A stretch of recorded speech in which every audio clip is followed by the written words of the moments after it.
Kreativitas kuliner di Kota Solo lahir dari anak muda yang punya gaya dan rasa. Kreativitas ini melahirkan beragam karya atau produk yang diterima masyarakat hingga menjadi tren. Gaya hidup, ngemil gaya baru. Sebagaimana markobar atau martabak Kota Barat yang menjadi tren baru di Kota Bengawan. Markobar membuat martabak manis atau terang bulan menjadi berbeda. Markobar itu berdiri di tahun 96. Jadi dari tahun 96 itu kita udah menjual martabak asin sama martabak manis ya, tapi masih berupa martabak yang disajikan secara konvensional dengan topping yang tradisional aja. Jadi toppingnya masih pakai meses. Nah, pada beberapa tahun terakhir ini kita coba inovasi produk baru. Jadi martabak manis 8 rasa dengan topping coklat premium.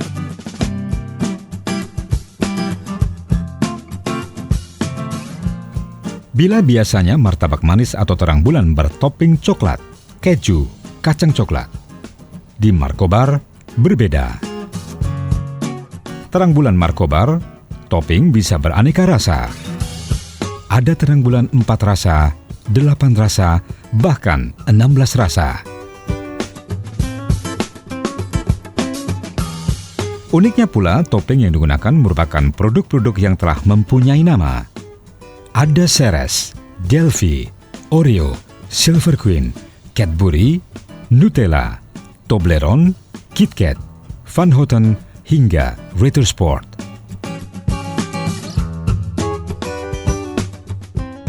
Idenya dari pizza ya, pizza kan dipotong per slice, jadi kita pengen seperti itu juga. Jadi orang-orang bisa jajan ke sini bisa menikmati semua rasa itu dengan dalam satu loyang itu ada 8 rasa. Idenya dari situ. Dan kalau terang bulan atau martabak manis yang sekarang itu kan modelnya dilipat ya, itu susah banget kalau saya lihat makannya.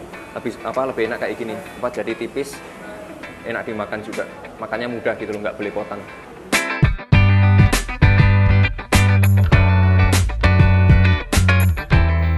Bisnis martabak yang dikelola putra sulung Presiden Joko Widodo, Gibran Rakabuming Raka ini dapat ditemui di Cafe Markobar, Jalan Sutowijoyo dekat Solo Grand Mall. Di tempat ini, Markobar lebih dekat dengan kalangan anak nongkrong. Tantangan terbesar di Markobar itu adalah kompetitor yang bermain di martabak manis itu banyak banget. Kayak di Jakarta sendiri ada ratusan orang yang produknya sama-sama bikin 8 rasa juga. Jadi 8 rasa itu sebenarnya udah ditiru banyak orang. Nah, itu hambatannya tantangannya di situ. Jadi kita nanti masih pede kok soalnya rotinya itu beda.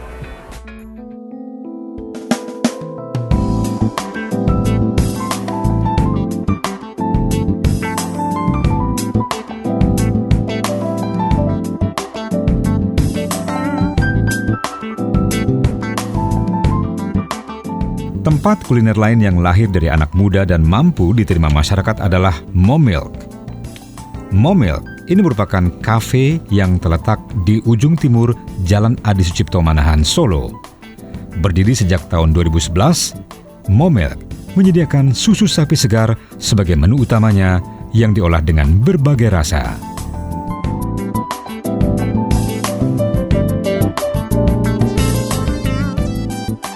Pertama kali hadir di Solo tanggal 1 November 2011, tepatnya itu di Jalan Menco Raya.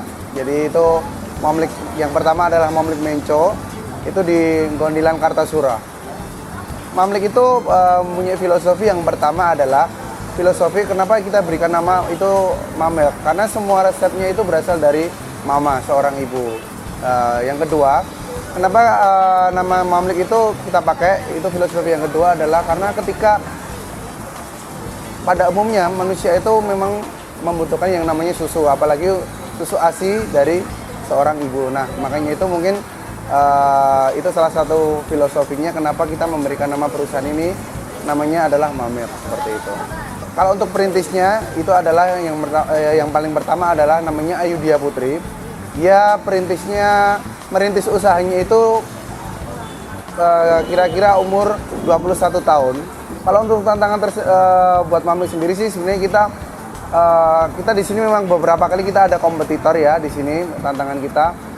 Di situ kita merupakan suatu motivasi, suatu tantangan buat kita supaya agar kita selalu eksis, selalu kita introspeksi supaya agar produk kita itu selalu berinovasi yang jadi lebih baik seperti itu.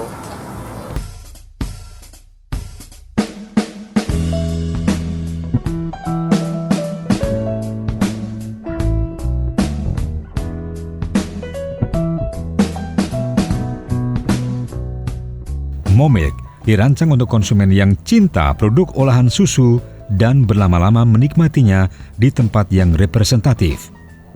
Pengunjung dibuat makin betah dengan fasilitas akses internet gratis lewat jaringan Wi-Fi.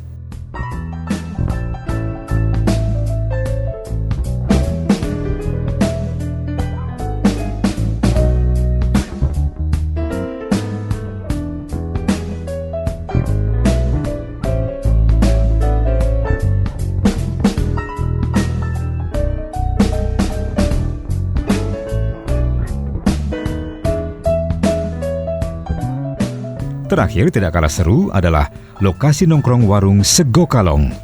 Waktu itu Sego Kalong merupakan kuliner tempo dulu. Kini warung yang ada di Jalan Madukoro, Kratonan Solo juga menggunakan Sego Kalong sebagai nama warung.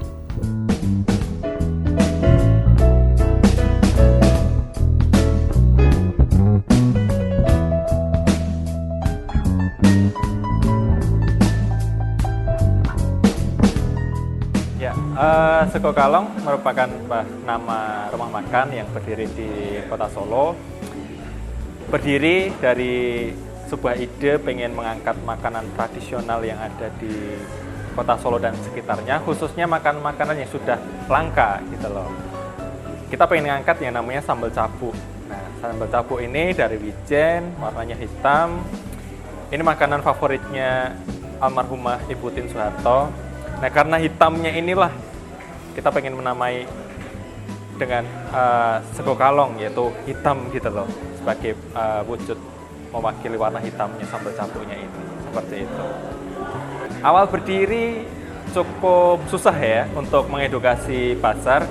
Waktu itu kebanyakan yang masuk ke sini kalangan keluarga. Kalau kalangan keluarga yang mungkin udah agak sepuh, udah berumur, mungkin tahu apa itu sambal cabuk, makan makanan tradisional, mungkin tahu. Tapi kalau untuk anak-anak muda susah. Makanya kita mencoba sedikit berinovasi. Kita masukkan sebuah menu untuk menarik para pelanggan anak muda ini, yaitu kita bikin ketan susu. Jadi ketika itu sudah menjadi trigger penarik anak muda buat kesini, mulai kita edukasi. Ini loh, kita punya sambal cabuk, kita ada sayur deso, kita punya makanan-makanan tradisional yang lain, seperti itu.